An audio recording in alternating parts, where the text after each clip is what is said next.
स्वागत है दोस्तों आपका एक बार फिर से doctor Dhirendra Pawar botany class YouTube channel में। और आज का हमारा जो टॉपिक रहेगा वो टॉपिक रहेगा बीएससी फर्स्ट ईयर के माइकोलॉजी पेपर का, और टॉपिक का नाम है लाइफ साइकिल ऑफ अस्टिलेगो। अब यहाँ अपन एक्चुअली एक चीज़ क्लियर कर देते हैं कि इससे पहले तक जो अपने वीडियो बने थे वो था आपके फर्स्ट यूनिट का।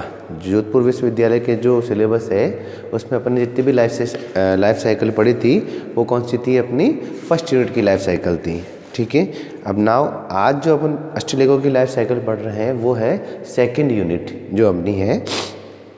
इस सेकंड यूनिट के अंदर जो अस्टिलेगो है ये भी एक कवक है जो कि मृतोपजीवी और परजीवी दोनों तरह की कवक है।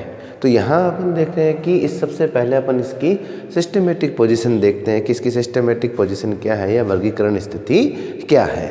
तो इसका जो डिवीजन है वो तो है यूमाइकोटा यानी कि सत्य कवक है।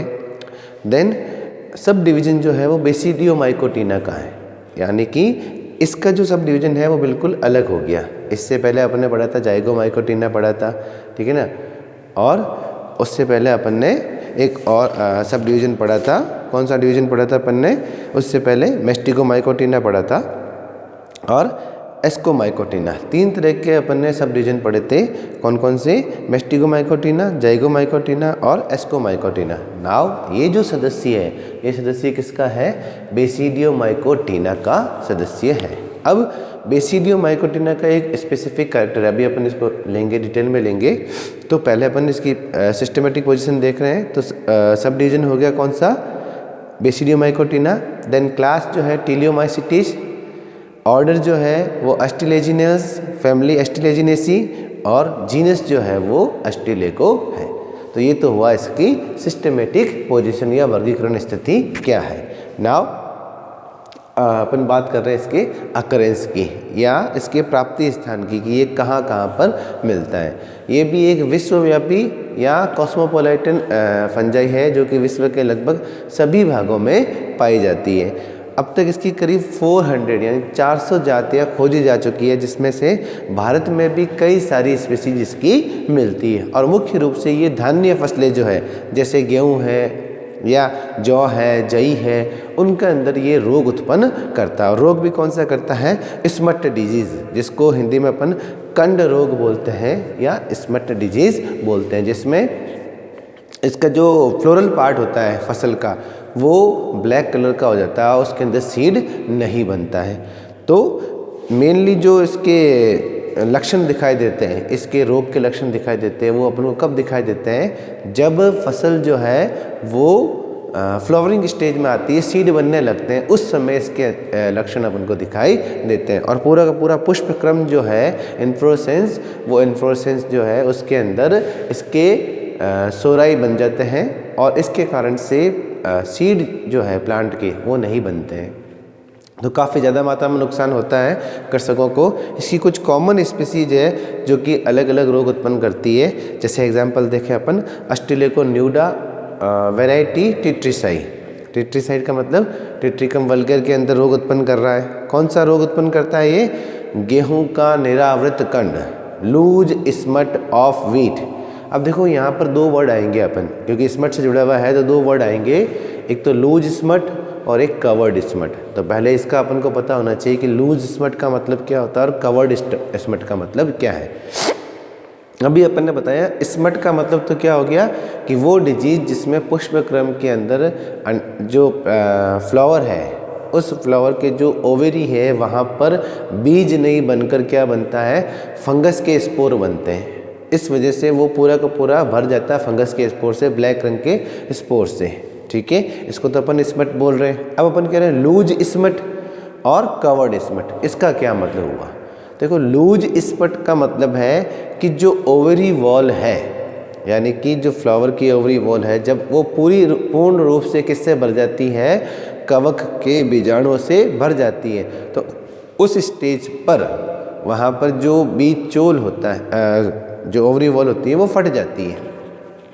तो ऐसी स्थिति में हवा के हल्के से झोंके से ही सारे के सारे स्पोर जो है वो बाहर की तरफ निकल जाते हैं। जबकि जो कवर्ड स्मट है, उस कवर्ड स्मट के अंदर जो ग्लूम बनता है क्योंकि अपन धान्य फसलों की बात करें तो धान्य फसलों में ग्लूम होता है, तुस जिसको अपन बोलते हैं, वो तुस फटता नहीं है, वो तुस इंटैक्ट रहता है। और जब कभी भी ऐसे प्लांट की थ्रेसिंग की जाती है, यानी कि जिससे बीज निकाले जाते हैं, जिस वक्त प्लांट से थ्रेसिंग की जाती है तो उस थ्रेसिंग के समय ये तुस टूट जाते हैं और उस समय इसमें से इसके स्पोर बाहर निकलते हैं। तो उसको अपन क्या बोलेंगे, कवर्ड स्मट।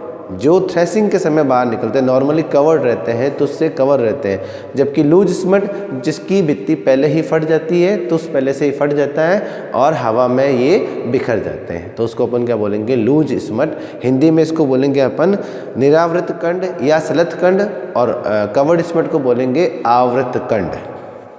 ठीक है, तो अपन ने अभी बताया कि अस्टिलेगो न्यूडा वैरायटी टेट्रिसई ये रोग उत्पन्न करती है, किसके अंदर, गेहूं के अंदर लूज स्मट ऑफ व्हीट उत्पन्न करती है। इसी तरह से अस्टिलेगो हॉर्डियाई जो है वो बारले के अंदर यानी जौ के अंदर आवृत कंड। अब आवृत कंड कवर्ड स्मट की बात करते हैं तो क्या करता है, कवर्ड स्मट करता है। इसी तरह से अस्टिलेगो न्यूडा वैरायटी हॉर्डियाई, तो अब ये क्या करेगा, न्यूडा का मतलब ही क्या होता है, नग्न। तो अस्टिलेगो न्यूडा वैरायटी हॉर्डियाई यानी हॉर्डियम वल्गेर के अंदर या जौ के अंदर ये क्या करता है, निरावृत कंड उत्पन्न करता है। इसके अलावा भी अपन देखते हैं कि कई सारी प्लांट स्पीसीज है, जैसे अपन देखते हैं कि अस्टिलेगो न्यूडा वैरायटी मेडिस तो जिया मेज के अंदर यानी मक्के के अंदर, अस्टिलेगो साइटेमिनी गन्ने के अंदर, अस्टिलेगो साइनोडोंटाइटिस दूब घास जो है उसके अंदर रोग उत्पन्न करता है और कंड उत्पन्न करता है। देन इसके जो मेन लक्षण है, अभी अपन ने बताया मेन लक्षण कहाँ पर स्टार्ट होते हैं, केवल फ्लावरिंग स्टेज में ही दिखाई देते हैं। इसलिए कायिक अवस्था में जब प्लांट बढ़ रहा होता है उस वक्त पता नहीं चलता है कि इसके अंदर अस्टिलेगो का संक्रमण हुआ है या नहीं हुआ है। क्यों? क्योंकि इसके जो करेक्टरिस्टिक है वो केवल कब प्रकट होते हैं, कब दिखाई देते हैं, जब फ्लावरिंग स्टेज के अंदर प्लांट आता है और उसके इन्फ्लोरेसेंस के अंदर ये अपन को दिखाई देने लगते हैं। और उसके कई सारे सिम्टम्स है, जैसे इन्फ्लोरेसेंस जो है वो डिस्टॉर्टेड हो जाना, उसकी आकृति पहले जैसी नहीं रहना, अधिवृद्धि हो जाना, और सबसे इम्पॉर्टेंट लक्षण है कि वहाँ पर जब बीज बन रहा होता है तो उस बीज की जगह पर क्या बन जाते हैं, पूर्ण रूप से इसके स्पोर भर जाते हैं, बीज बनता ही नहीं है। तो ऐसी स्थिति में वो इन्फ्लोरेसेंस काले रंग का हो जाता है जैसे गेहूँ के अंदर है। तो ये इसके मेन लक्षण है। नाउ थैलस की बात कर रहे हैं कि इसका थैलस कैसा है या इसका ये माइसीलियम कैसा है। अब बेसिडियोमाइकोटिना का सदस्य है तो यहाँ पर इम्पॉर्टेंट करेक्टरिस्टिक फीचर, अभी अपन ने बताया था कि मेस्टिकोमाइकोटिना के कुछ करेक्टरिस्टिक्स हैं, तो यहाँ पर देख जैसे थैलस जो है वो थैलस के अंदर इसमें दो तरह का थैलस यानी दो तरह का माइसीलियम दिखाई देता है अपन को अस्टिलेगो में। कौन कौन सा, एक प्राइमरी माइसीलियम और एक सेकेंडरी माइसीलियम।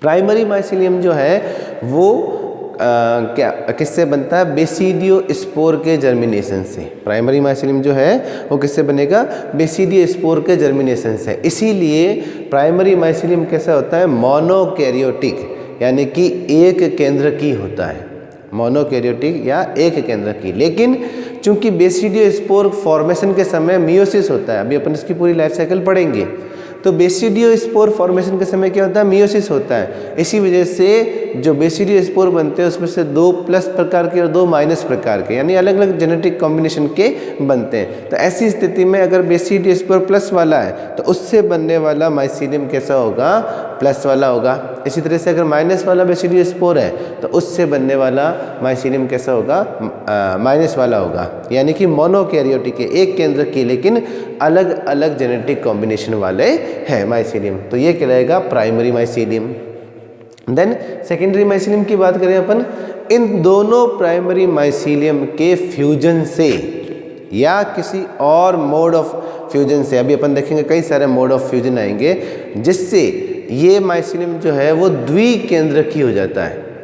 डिप्लॉइड की बात नहीं कर रहे हैं, देखो ध्यान रखना, अभी अपन बात कर रहे हैं प्राइमरी माइसीलियम के अंदर एक केंद्रक है, हैप्लॉइड कंडीशन है।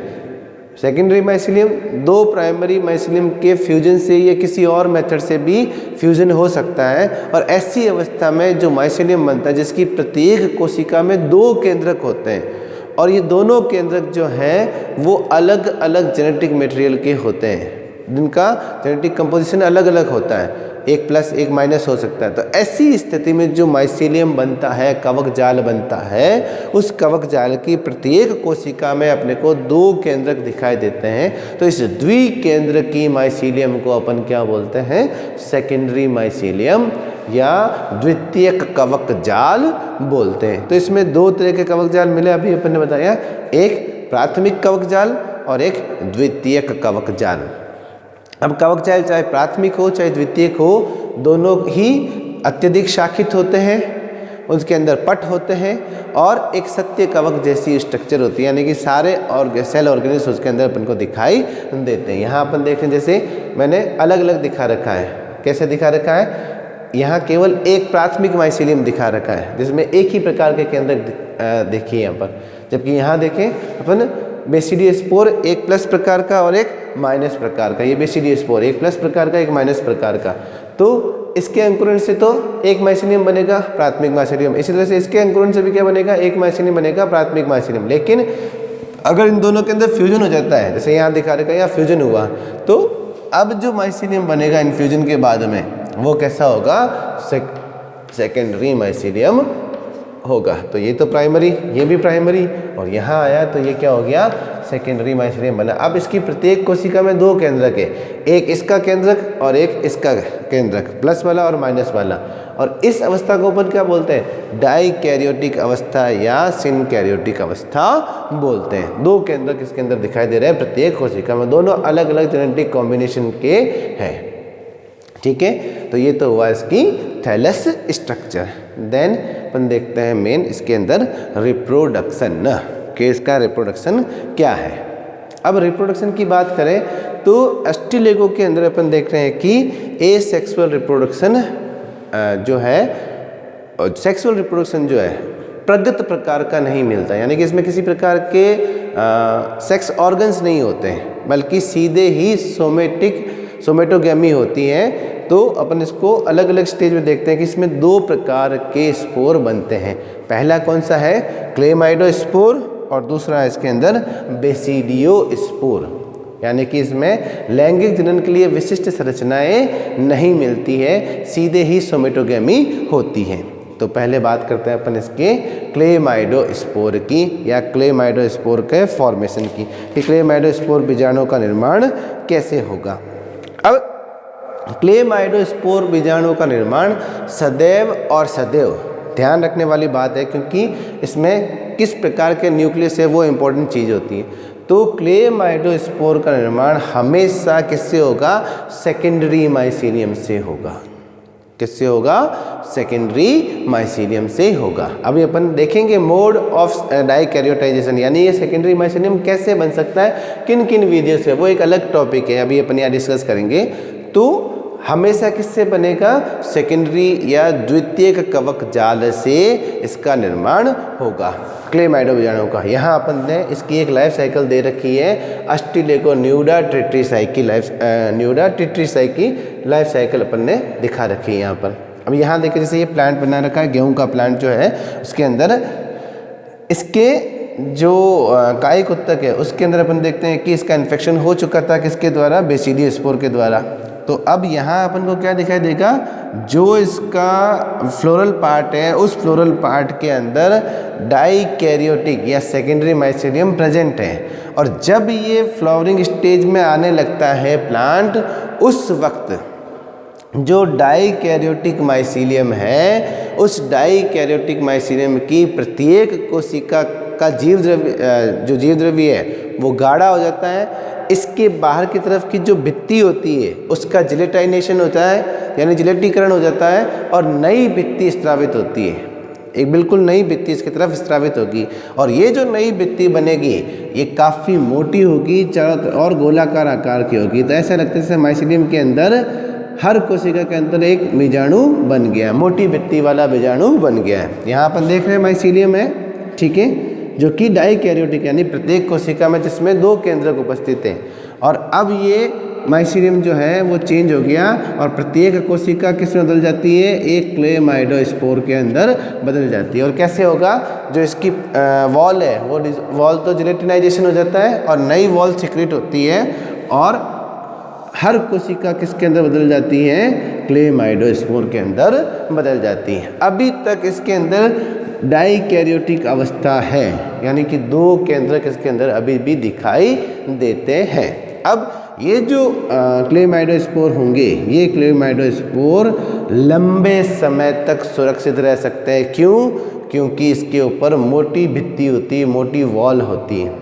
अब डिपेंड करता है कि ये किस में इन्फेक्शन कर रहा है, कौन सी स्पीसीज है इसकी। जैसे अभी अपन बात कर रहे हैं किसकी, अस्ट्रेलेगो न्यूडा वैरायटी टेट्रिसाई की बात कर रहे हैं। तो इसके अंदर तो अपन देखते हैं कि इसमें रेस्टिंग पीरियड नहीं होता है, ये सीधे ही यहाँ से क्या होंगे, हवा के द्वारा मुक्त होंगे। न्यूडा है, न्यूडा मतलब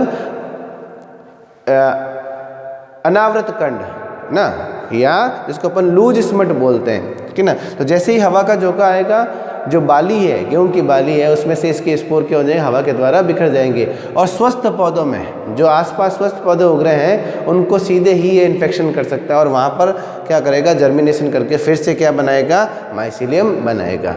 लेकिन अगर उसको होस्ट, नया होस्ट नहीं मिल रहा है, स्वस्थ पादप नहीं मिल रहा है, तो ऐसी स्थिति में ये स्पोर ज़मीन के अंदर गिर जाएंगे और वहाँ पर लंबे समय तक सुरक्षित पड़े रहेंगे, अगली फसल तक। जब नेक्स्ट ईयर वापस गेहूं की फसल आएगी, उसको ये क्या करेंगे, इन्फेक्शन करेंगे। ठीक है। अब इन्फेक्शन का तरीका क्या है, या इसका अंकुरण का तरीका क्या है। एक बार ये क्या हो गया, हवा के द्वारा मुक्त हो गया, और हवा के द्वारा मुक्त होने के बाद में मान लो इसको क्या मिल रहा है, वापस स्वस्थ पादप मिल रहा है, तो उस स्वस्थ पादप के ऊपर जाकर ये जर्मिनेशन करेगा। और जर्मिनेशन जब करेगा तो उस जर्मिनेशन के समय ये क्या करेगा, इसमें से एक ट्यूब निकलती है, जैसे यहाँ इन्फेक्शन कर दिया और इसमें से एक ट्यूब निकलती है, पहले अंदर का जो जीव द्रव्य है वो एक ट्यूब के रूप में बाहर आ जाता है। और ये जो ट्यूब है, ये ट्यूब क्या कहलाती है, प्रोमाइसीलियम कहलाती है।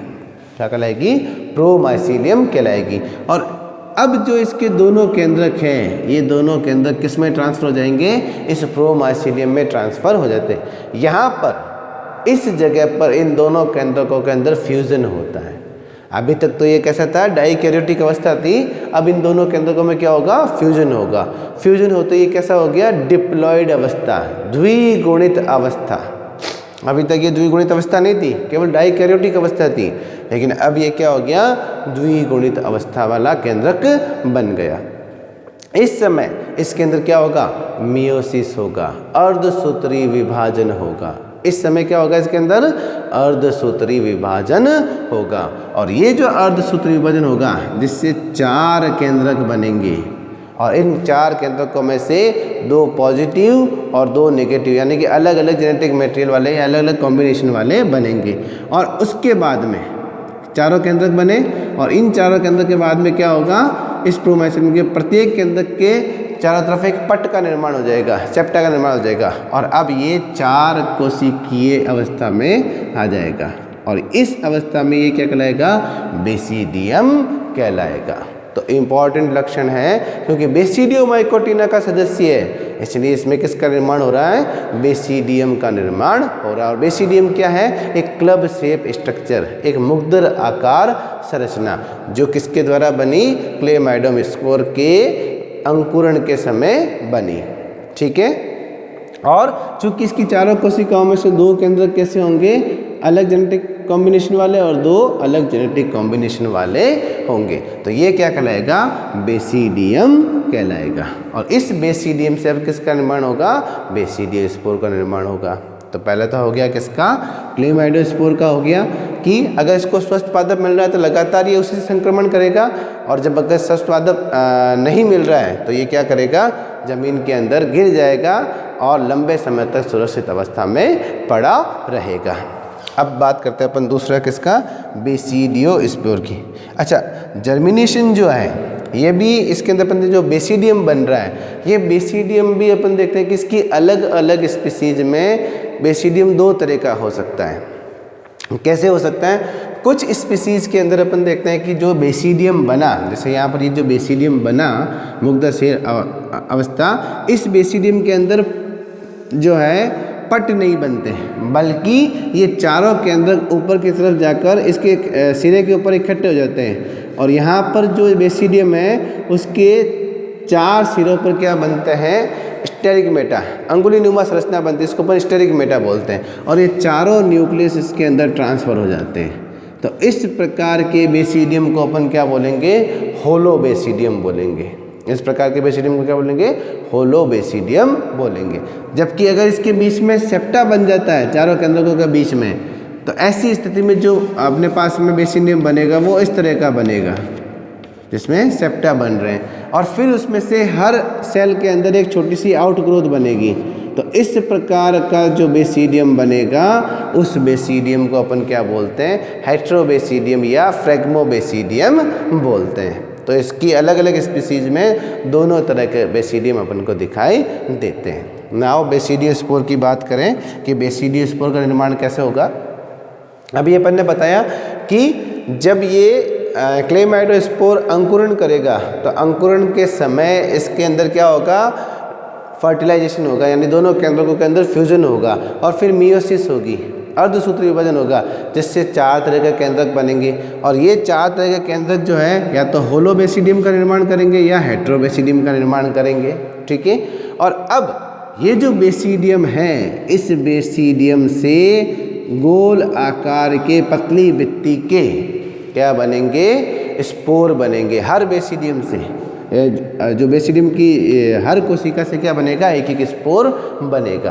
कुछ स्पीसीज के अंदर, जैसे एग्जांपल लें अपन, जिसमें लगातार बन सकता है, जैसे एस्टिलेगोमेडिस के अंदर है, इसके अंदर ये प्रक्रिया लगातार चल सकती है, यानी कि स्पोर बना, तो स्पोर बनने के बाद इसका मतलब क्या हुआ कि जो केंद्रक है उसमें पहले क्या होगा, समसूत्री विभाजन, जिससे एक केंद्रक इसके आउटग्रोथ के अंदर चला जाएगा, एक केंद्रक यहीं पर रहेगा और इससे एक स्पोर का निर्माण हो गया। और ये तब तक चलता रहेगा जब तक यहाँ पर सेल के अंदर संचित भोज्य पदार्थ मौजूद है, ठीक है। अन्यथा क्या होता है, हम क्या बनेगा, केवल एक एक स्पोर बनेगा, हर आउटग्रोथ से एक एक स्पोर बनेगा। तो 4 आउटग्रोथ है अपने पास में बेसिडियम के अंदर, तो 4 स्पोर बनेंगे। और ये चारों स्पोर कैसे होंगे, बेसिडियो स्पोर कहलाएंगे। अब इंपॉर्टेंट चीज़ क्या होगी, क्लेमाइडोस्पोर तो डाइकैरियोटिक अवस्था थी, द्विकेंद्रक थे उसमें, लेकिन चूंकि ये अर्धसूत्री विभाजन से बना है तो हर बेसिडियोस्पोर में एक ही केंद्रक होगा, मोनोकैरियोटिक अवस्था, एक केंद्रक, यानी कि बेसिडियोस्पोर कैसा होगा, हैप्लॉइड, एक केंद्रक की अवस्था या हैप्लॉइड होगा। और ये जो बेसिडियोस्पोर है ये अंकुरण करेंगे किसके ऊपर, स्वस्थ पादप के ऊपर, ठीक है। और वहाँ पर जाकर ये किसका निर्माण करेंगे, प्राथमिक कवक जाल का निर्माण करेगा, प्राइमरी किसका, प्राइमरी माइसीलियम का निर्माण करेगा। अब इस प्राइमरी माइसीलियम चूंकि बेसिडियोस्पोर 2 तरह के हैं, कौन से, प्लस और माइनस प्रकार के, तो ऐसी स्थिति के अंदर जो प्लस प्रकार के बेसिडियोस्पोर है उससे प्लस प्रकार का माइसीलियम बनेगा, जो माइनस प्रकार के बेसिडियोस्पोर है उससे माइनस प्रकार का माइसीलियम बनेगा, ठीक है। तो ये कहलाएगा प्राथमिक कवक जाल। तो यहाँ अपन देख रहा था थैलस की स्ट्रक्चर में अपन देखा था कि 2 तरह के कवक जाल बनते हैं, प्राइमरी माइसीलियम और सेकेंडरी माइसीलियम। तो प्राइमरी माइसीलियम का तो मतलब समझ में आ गया कैसे बना, बेसिडियोस्पोर के जर्मिनेशन से प्राथमिक कवक जाल का निर्माण हुआ, और वो कैसा होता है, हैप्लॉइड होता है।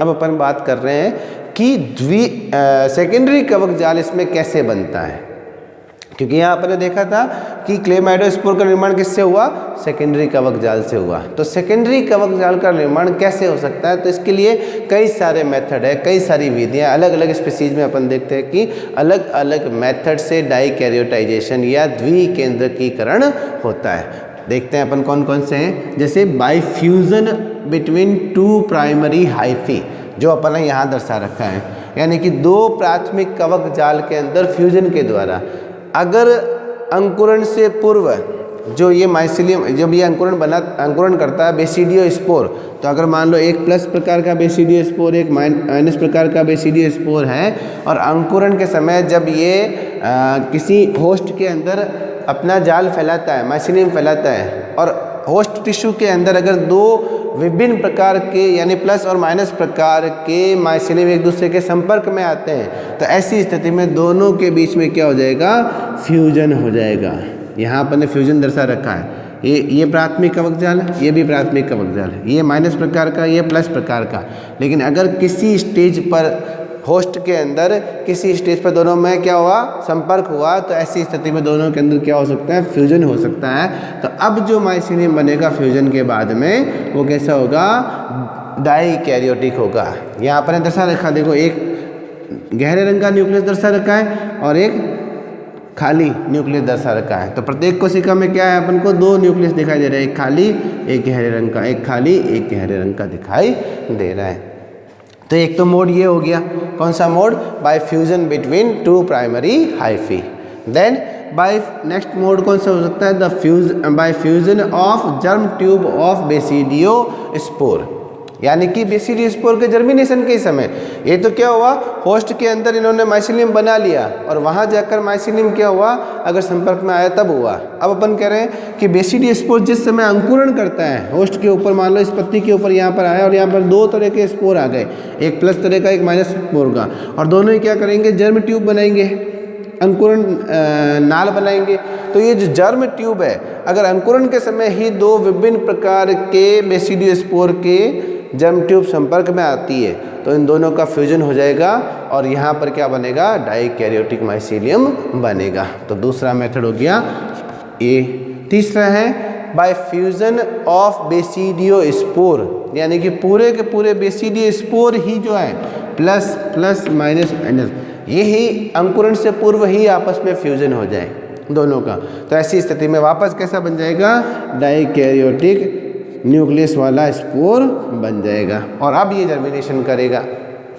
Then by union of infection thread, अब यहाँ पर अपन देखते हैं कि जो बेसिडियम बनता है, जैसे फ्रेगमोबेसिडियम जो बना, उस फ्रेगमोबेसिडियम के अंदर स्पोर बनने से पूर्व एक इन्फेक्शन थ्रेड बनता है अलग अलग कोशिकाओं में। अपन देख रहे हैं 4 तरह के केंद्रक वाली कोशिकाएं हैं, तो अलग अलग कोशिकाओं के अंदर इन्फेक्शन थ्रेड बनता है और ये जो इन्फेक्शन थ्रेड है आपस में अगर संपर्क करता है और फ्यूजन होकर वापस क्या बना लेगा, डाइकैरियोटिक अवस्था बना लेगा। तो अब इस इन्फेक्शन थ्रेड से बनने वाला स्पोर कैसा होगा, स्पोर क्या, ये जो यहीं पर क्या बन गया, डाइकैरियोटिक माइसिलियम बन गया इन्फेक्शन थ्रेड से। और अब ये इन्फेक्शन करेगा प्लांट को, तो इससे बनने वाला माइसिलियम कैसा होगा, डाइकैरियोटिक माइसिलियम होगा। देन लास्ट है by fusion between two haploid cell of basidium, यानी कि जो बेसिडियम है उसकी दोनों हैप्लॉइड सेल जो हैं, जो 4 कोशिकाएं बनी बेसिडियम के अंदर, उन 2 कोशिकाओं में आपस में फ्यूजन हो जाए पहले ही, ना तो उसमें से बेसिडियो स्पोर बने ना इन्फेक्शन थ्रेड बने, बल्कि सीधे ही 2 कोशिकाओं में क्या हो जाए, फ्यूजन हो जाए। तो ऐसी स्थिति में वापस कैसी हो जाएगी, डाइकैरियोटिक अवस्था हो जाएगी और वापस क्या बनेगा, इससे डाइकैरियोटिक माइसिलियम बनेगा। तो ये कुल 5 प्रकार के मेथड है जिससे क्या बन सकता है, प्राइमरी माइसिलियम वापस किस में बदल सकता है, सेकेंडरी माइसिलियम के अंदर बदल सकता है। तो ये पूरी की पूरी life cycle, complicated life cycle है अस्टिलेगो की, जिसमें अपन देखते हैं कि किसी सेक्सुअल स्ट्रक्चर नहीं बनी, कोई भी लैंगिक संरचना नहीं बन रही, सीधे ही इसमें केवल किसका निर्माण हो रहा है, स्पोर्स का ही निर्माण हो रहा है। तो उम्मीद करता हूँ कि लाइफ साइकिल आपको समझ में आई होगी। काफ़ी डिटेल में समझाने की कोशिश की है, कॉम्प्लिकेटेड है, उसके बावजूद अपन ने इसको डिटेल में समझाने की कोशिश की है इजी लैंग्वेज में। तो अगर आपको टॉपिक अच्छा लगा हो तो इसको लाइक कीजिए, इसको शेयर कीजिए ताकि ज़्यादा से ज़्यादा स्टूडेंट इसका लाभ ले सकें।